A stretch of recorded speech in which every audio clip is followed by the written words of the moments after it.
नमस्कार, स्वागत है आपका। मैं हूं डॉक्टर एल.एन. वैष्णव। ज्योतिष से राष्ट्रीय शोध संगोष्ठी का आयोजन मध्य प्रदेश के इंदौर में किया गया। स्टेट प्रेस क्लब में ये आयोजन था और आयोजन के मुख्य अतिथि थे इंदौर के सांसद शंकर लालवानी। विधायक भी इस कार्यक्रम में अतिथि के रूप में उपस्थित हुए और आयोजकों ने आयोजन के प्रयोजन के संबंध में विस्तृत जानकारी दी। लगातार इस प्रकार के आयोजन चलते रहते हैं और जिसमें ज्योतिष और वास्तु से संबंधित जो विद्वान वक्ता हैं वह नए नए शोध करते हैं और अपने अपने वक्तव्य इस अवसर पर देते हैं। यह जो आयोजन था, इस आयोजन में बड़ी संख्या में ज्योतिष और वास्तु के मर्मज्ञ पहुंचे और फिर आयोजन किया गया। इस अवसर पर बेहतर वक्तव्य देने वालों को पुरस्कृत भी किया गया। आइए लेके चलते हैं हम इंदौर, जहां पर है आयोजन और वक्ता रख रहे हैं अपने विचार। ये आपका बहुत अच्छा प्रयास है और ऐसे ही प्रयास करते रहें। अभी आपने त्र्यंबकेश्वर के बारे में बोला, नासिक के बारे में बोला, बहुत अच्छा है। मैं भी वहाँ पर गया तो जो आपने बोला वो सही है, लेकिन और भी अन्य जगह को भी आप करें, ऐसा मैं बोलता हूँ। अच्छा प्रयास है आपका, धन्यवाद। अभी कई सारे जगह शोध है मेरे पास में, लेकिन समय की अनुकूलता नहीं है उतनी बोलने की। जैसे भोजपुर मंदिर के ऊपर शोध है कि आज तक अपूर्ण क्यों है वो, भोपाल में इसका शोध मैं दे चुका हूँ पूरा। धन्यवाद। बहुत बहुत शुभकामनाएं। ये आपका खुद का अनुसंधान, ये मेरा खुद का शोध है। अच्छा, एक एक चीज़ वहाँ जाके मैंने देखी, ऑब्जर्व करी है इसको। उसमें कुछ आपने माइनस पॉइंट देखा? माइनस सब तो सकारात्मक नहीं हो सकता, कुछ तो एक्चुअल होता क्या है, जब शहर के हम वास्तु करने जाते हैं तो वहाँ होता है कि आज जो उसके नगर निगम ने उसकी परिसीमा बांध दिया, आज उसके हिसाब से वास्तु होगा। आज से 5 साल बाद जाके जब मैं करूंगा तो जैसे उसका क्षेत्रफल बढ़ेगा तो सारे पद बदल जाएंगे और वापस मेरा फलादेश बदल जाएगा उस समय। ये अभी की स्थिति बताइए मैंने। आप कहाँ के रहने वाले? मैं इंदौर से हूँ। इंदौर का वास्तु के शोध नहीं किया आपने? इंदौर का साथ शोध नहीं, अभी नहीं करा, नहीं समय के साथ करूँगा। अच्छा भी नहीं, जब भी समय की अनुकूलता होगी जब करूँगा, अभी नहीं करा। आपने त्र्यंबकेश्वर कितने दिन रहे? त्र्यंबकेश्वर में करीब 6 से 7 बार जा चुका हूँ। 3-4 दिन रहता हूँ वहाँ पे। और इंदौर पल्ले बड़े हुआ, इंदौर का नहीं किया? अभी नहीं करा। इंदौर का करके बताइए। समय की अनुकूलता जरूर करके किया, बहुत अच्छा किया, बहुत तारीफ़ काबिल है, अच्छा है, बहुत शुक्रिया। और इंदौर का करके बताइए, फिर मुझसे भी बात करिए इंदौर के बारे में। जी जरूर।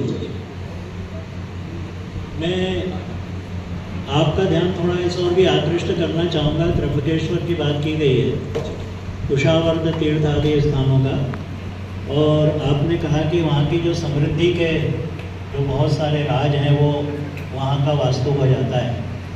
मैं आपका ध्यान इस तरह आकृष्ट करूँगा कि जो आपने 4 पद मध्य के उसमें कहीं त्र्यंबक भगवान की स्थापना की बात हुई है, उसके परत्र भगवती नीलांबा के विषय में आपने कोई चर्चा यहाँ पर नहीं की।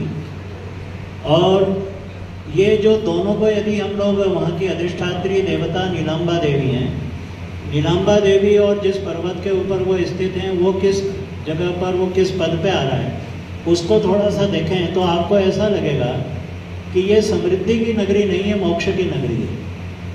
और इसलिए वहाँ पर जो कुशावर्त तीर्थ में जो ये और्ध्वदेहिक कार्य हैं अथवा पितृ शांति वगैरह की जो हमारे यहाँ शास्त्रों में बात की गई है, जो शाप योग आदि की निवृत्ति है, वो निवृत्ति इसीलिए उस जगह पर कारगर होती है कि वो मोक्ष नगरी के रूप में भी जानी जाती है।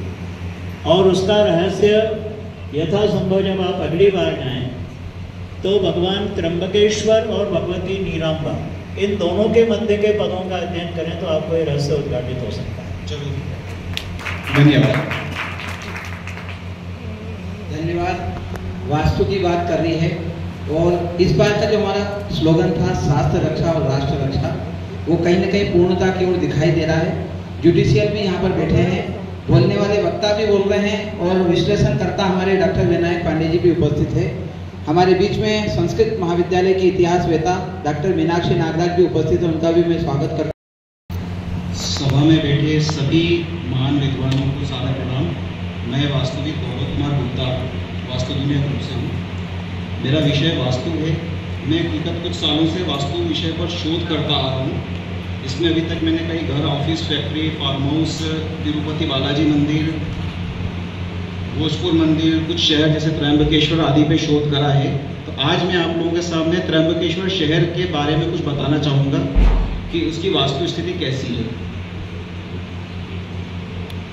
जैसा कि आप और हम सभी जानते हैं, त्र्यंबकेश्वर में कुछ महत्वपूर्ण पूजाएं जैसे नारायण बलि, नाग बलि, त्रिपिंडी श्राद्ध, काल सर्प दोष निवारण आदि सफलतापूर्वक करवाई जाती हैं और एवं जातक को पूजा के बाद में शुभ फल भी प्राप्त होते हैं। इस शहर की वास्तु स्थिति कुदरती रूप से कुछ इस प्रकार है कि वास्तुशास्त्र के अधिकांश नियमों का पालन करती है। नासिक से जब हम त्र्यंबकेश्वर शहर की ओर जाते हैं तो जो मुख्य सड़क मार्ग है उस अनुसार यह पूर्वमुखी शहर है। पूर्व ईशान की मेन एंट्री अत्यधिक शुभ होती है, जो कि समृद्धि एवं आध्यात्म को बढ़ावा देती है। वहीं ईशान में मानव निर्मित एक बड़ा जलकुंड जिसे प्रयाग तीर्थ के नाम से जानते हैं वो बना हुआ है।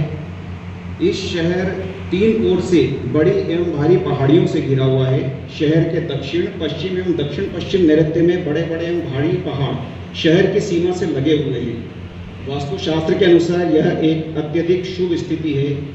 शहर के उत्तर दिशा में भी कुछ छोटे एवं हल्के पहाड़ हैं, परंतु वो शहर सीमा से काफ़ी ज़्यादा दूरी पर है, कुछ किलोमीटर की दूरी पे हैं, जिससे उसका प्रभाव शहर पे लगभग नगण्य है। वहीं हम शहर के पश्चिम दिशा की तरफ चलें तो पश्चिम दिशा में लगभग वरुण और पुष्पदंत के पदों में कुछ छोटे और बड़े जलाशय बने हैं, जैसे गौतम तालाब है, इंद्रकुंड है, गोदावरी उद्गम स्थल और कुशावर तीर्थ, जिसे कि हम गोदावरी कुंड के नाम से भी जानते हैं, जो कि वास्तु के अनुसार एक शुभ स्थिति है।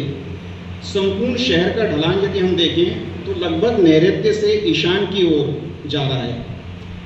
गोदावरी नदी, जिसे गौतमी गंगा के नाम से भी जाना जाता है, वहाँ पर वह पश्चिम उत्तर से होते हुए शहर के ईशान की ओर प्रवाहित हो रही है, जो कि एक शुभ स्थिति है। साथ ही 12 ज्योतिर्लिंगों में से एक ज्योतिर्लिंग शहर के ब्रह्म स्थान के 9 पदों में से कहीं आ रहा है, तो उस स्थान की भूमि को अत्यधिक सकारात्मक ऊर्जा से भर देता है। उक्त सभी वास्तु स्थितियाँ, सकारात्मक स्थितियाँ शहर को अपने आप में एक अलग पहचान देती है। इस प्रकार जो वास्तु के ग्रंथ जो आज से सैकड़ों हजारों वर्ष पूर्व लिख दिए गए थे, उनके लगभग सभी नियम एवं सूत्र आज के आधुनिक परिवेश में भी छोटे से छोटे घर से लेकर मंदिर और शहरों पर एक समान रूप से लागू होते हैं। आप लोगों ने सुना, इसके लिए धन्यवाद। सनातन धर्म और भारतीय संस्कृति में विभिन्न प्रकार की विधाएं हैं। ज्योतिष है और अंकगणित भी है और साथ में कर्मकांड भी बताया गया है और वास्तु भी है। अनेक प्रकार की हैं, इसमें विषय हैं और जिन विषयों के जानकार समय समय पर एकत्रित होते हैं और वह शोध करते हैं, शोध करके अपने वक्तव्य देते हैं और आम जनमानस को कैसे लाभ दिलाया जाए इस सब का, इसके लिए विचार मंथन भी किया जाता है। और यह जो आयोजन था इसी का एक हिस्सा था।